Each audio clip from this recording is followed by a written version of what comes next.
want to get your reaction to what happened today. You publicly condemned the violence. What was it like being there when that started happening today? Well, it was a sad day for our country.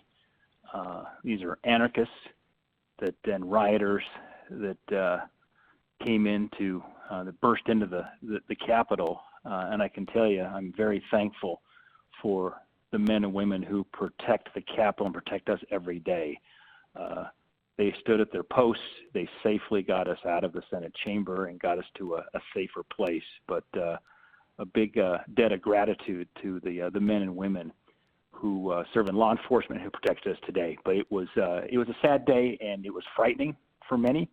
But I'm just grateful for the response of the Capitol Police and Secret Service. Okay, and then at what point did you decide that you would no longer oppose the certification of the electoral vote, and why? Well, from the beginning, as we started this process, I wanted to make sure that the voice of so many Americans, millions of Americans who don't trust the outcome of this election, who've seen fraud and irregularities, that their voice was heard. That we needed to have a commission that would fully investigate this and make sure that we could restore the trust of the American people in the electoral process. The really important point of what we were trying to accomplish here today. And so what I did is I objected to Arizona, which gives us a chance then to have our voices heard on the floor of the U.S. Senate. We got our point across, but my objective here was not to overturn election. That is the role of the states, not the United States Congress, as it is laid out in our Constitution. So it was important that the American people saw that we are fighting to ensure that we have integrity in our elections, and we really get that message out today. And then back to the original decision, which you were going to oppose, and I know that Katie had sent something out, maybe we had the phrasing wrong, but do you have any regrets about that original decision of yours? No. In fact, no. What we talked about here is from the very beginning, the outcome we wanted to see was to get an electoral commission established that could audit the results from this election and then allow the states to look at the audit result, and the states would decide whether or not they would certify their electors. Our constitutional responsibility in Congress is not to be the decider of whether the electors from each of these states should be counted or not. Our responsibility is to make sure, as long as they are done according to regular manner, that they be counted.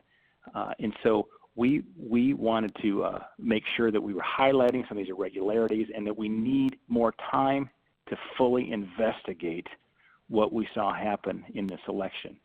But today, as a United States Senator, I want to do what's right for my country, and that is why we had our objection. We had our arguments made today on the floor of the United States Senate. But now, as we move through this process this evening, this election will be certified. Joe Biden will be elected the President of the United States. And was there still fraud in your opinion then? No doubt there's fraud. There is fraud. We're continuing to investigate fraud in states. The question is, do you have overwhelming evidence where the documented fraud that's irrefutable exceeds the difference of Biden's victory in these respective states? And there have been nearly 80 court cases that have been decided against the Trump campaign. But I've been in active contact with President Trump's campaign to get all the evidence and the facts. And to this point, I did not see enough irrefutable facts and data that would suggest there were votes here that would overturn the electors of these states. But what I do believe we need to do, David, is moving forward, it just takes more time to really get to the bottom of some of the things we saw in places like Georgia and Arizona and Pennsylvania. But that is why this commission needs to be formed, so that we can really bring transparency to this process and we can restore trust in the election. Because I can tell you, there are thousands and thousands of Montanans that have lost trust in our elections. We've got to restore that trust, and this commission would be one important way to do that.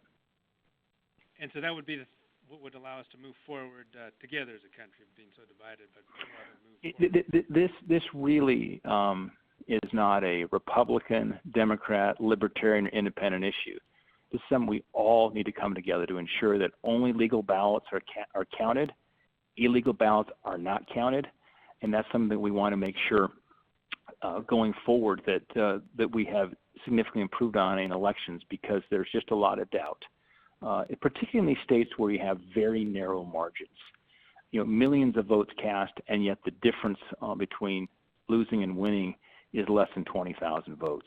That is where we need to continue to look at what's going on in terms of protecting ballots, ensuring that the people who are registered to vote actually are voting. I mean, there's a number of issues here with irregularities and fraud that need to be addressed so that we all have confidence. No matter what political persuasion you have, we have confidence in the outcome of our elections.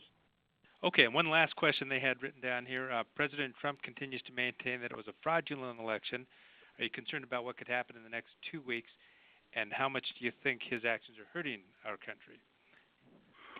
Well, I tell you, I think all sides need to lower the temperature at this moment. We live in the greatest country in the world. Let's stand together and act like it. We have a over 200-year history of peaceful transitions of power.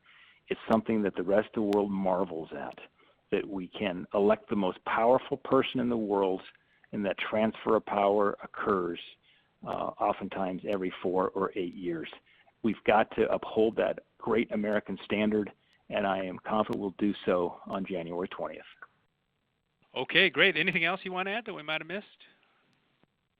No, I think that's fine. Okay, great. I appreciate you taking time, Senator. Thank you. Thanks, David. Okay. Bye-bye. All right, take care. Thank you, Katie.